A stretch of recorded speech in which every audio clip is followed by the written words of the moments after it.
अस्सलाम वालेकुम, मैं हूँ फ़रज़ीन और आप देख रहे हैं फ़रज़ीन्स यूट्यूब चैनल। आज मैं बनाऊँगी मज़ेदार सी एक मिठाई मैदा से।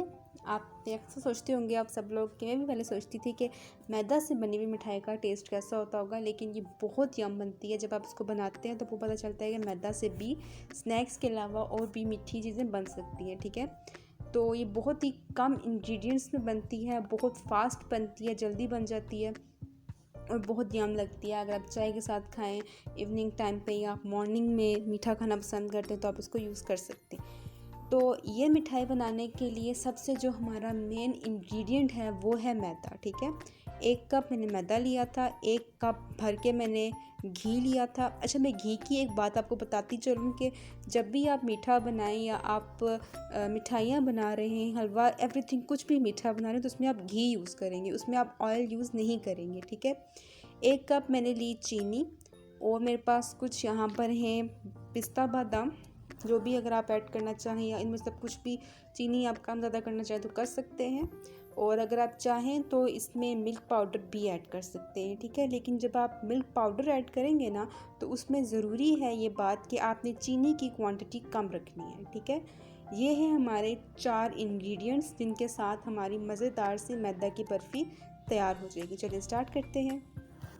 चलें, सबसे पहले हमने एक पैन लेना है, उसके अंदर चीनी ऐड कर देनी है और इसके अंदर मैं ऐड कर दूँगी 1/2 कप पानी और चाशनी को हम पकाएंगे। ठीक है, चाशनी को आपने कितना पकाना है ये मैं आगे बताऊंगी, और अगर आप चाशनी में जैसे नहीं पकाना चाहते, डायरेक्ट आप मैदा को थोड़ा सा रोस्ट करके उसके अंदर चीनी ऐड करना चाहते हैं तो वो भी आप कर सकते हैं। ठीक है, जैसे आप चाहें, you are your own boss, आप जो भी करना चाहें आप कर सकते हैं। अगर आपको ये वाला मेथड थोड़ा सा डिफ़िकल्ट लगता है, क्योंकि ज़ाहिर है बाज़ दफ़ा हमें तारीफ़ों की समझ नहीं आती होती कि हमने चाशनी को कितना पकाना है, तो आप उस तरीके से भी कर सकते हैं। अच्छा देखिए, अब हमने एक लिया है कढ़ाई, उसके अंदर मैं ऐड करने लगी हूँ घी। ठीक है, और घी को हमने मेल्ट कर लेना है। अगर आप घी नहीं यूज़ करना चाहते तो आप बटर का भी यूज़ कर सकते हो। ठीक है, अनसाल्टेड हो जो। अच्छा, अब एक और बात, मैंने घी यूज़ करने का क्यों कहा था शुरू में, मैंने इसलिए कहा था क्योंकि जब हम बर्फ़ी बनाते हैं तो बर्फ़ी को हमने जमाना होता है। ठीक है, और अगर आप ऑयल यूज़ करोगे ना तो ऑयल आपकी बर्फ़ी को जमने नहीं देगा, वो पाउडर फॉर्म में ही रहेगी। ठीक है, इसलिए घी बर्फ़ी के लिए, मिठाइयों के लिए बहुत ज़रूरी है। चलिए, अब इस स्टेज पे क्या करना है कि हमने इसके अंदर मैदा ऐड कर देना है। ठीक है, और आपने फ्लेम बिल्कुल लो रखनी है क्योंकि मैदा जल्दी जल जाएगा अगर आपकी फ्लेम हाई पे होगा तो, और मैदा जल्दी जल के अजीब सा कुछ हो जाएगा। ठीक है, तो इस तरह आपने फ्लेम रखनी है लो, और इसको चम्मच स्पैचुला को आपने चलाते रहना है, छोड़ना नहीं है, इस तरह से। ठीक है, जैसे इसमें खुशबू आना शुरू हो जाएगी तो फिर हम इसके अंदर शीरा ऐड कर देंगे, या फिर मैदे को आप शीरे के अंदर भी ट्रांसफ़र कर सकते हैं, जैसे आप चाहें कर सकते हैं।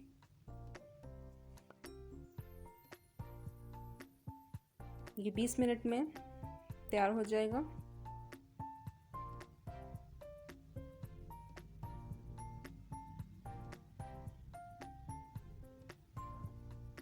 अब मैं इसके अंदर ज़रा ज़रा घी ऐड करती जाऊंगी स्पून की मदद से, और इसको मैं भूनती जाऊंगी। ठीक है, अच्छा, एक और बात जो मैं बता दूं वो ये कि आपने इस चीज़ का इंतज़ार नहीं करना कि कढ़ाई, जो मैदा है वो कढ़ाई छोड़ देगा, बिल्कुल हलवे की तरह अलग हो जाएगा, चिपकना बंद हो जाएगा तो मैं इसको कढ़ाई से उतार के सेट करूँगी। ऐसा नहीं करना आपने, मैं इसकी कंडीशन आपको बताऊँगी, उसी कंडीशन के मुताबिक आपने इसको सेट करना है। ठीक है, अगर आप इस चीज़ का इंतज़ार करते रहेंगे कि ये मैदा सख्त हो जाए या कढ़ाई छोड़ दे हलवे की तरह तो इसको आप सेट करेंगे तो वो बिल्कुल ख़राब हो जाएगा, आपका बर्फ़ी नहीं जमेगी बिल्कुल भी।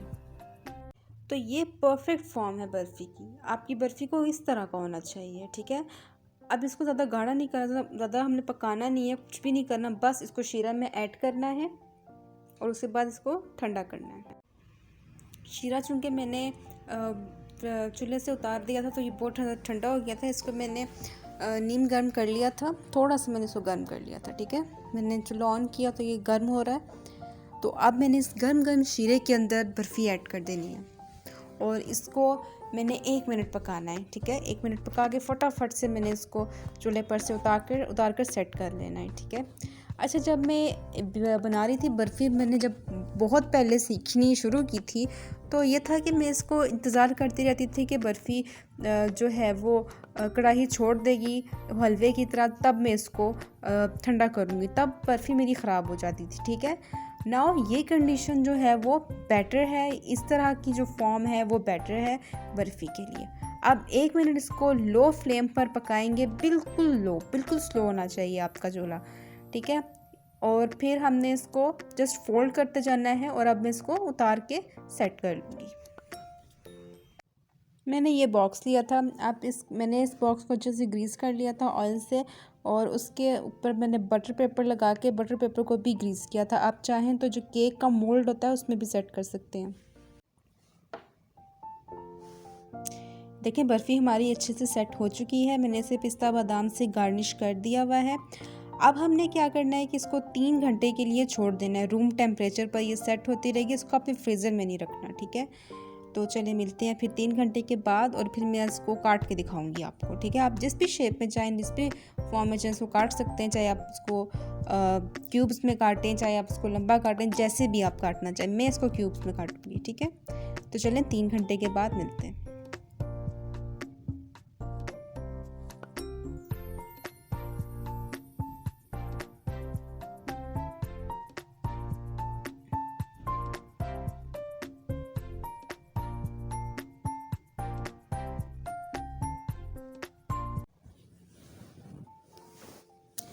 तो हमारे हो गए हैं 3 घंटे पूरे, और मैंने 3 घंटे के बाद इसको काट लिया था ठंडा करके, और ये आप यकीन करें बहुत यम बनी थी।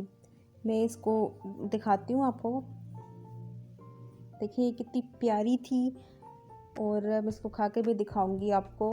लेकिन यार मुझे तो बहुत मज़ा आया था ये खा के, बहुत यम बनी थी। जब ये मुंह में घुलती है तो बहुत अच्छा फ़ील होता है। ठीक है, अच्छा मैं इसको बैक से भी आपको दिखाऊंगी कि ये कैसी बनी थी। आप इसको ज़रूर ट्राई कीजिएगा घर में। और मिठाइयों का तरीका अच्छा ये होता है खाने का कि आप इसको एक दिन बना के और अगले दिन खाएं तो ज़्यादा मज़ा आता है। ठीक है, वीडियो अच्छे लगे तो लाइक शेयर और कमेंट ज़रूर कीजिएगा।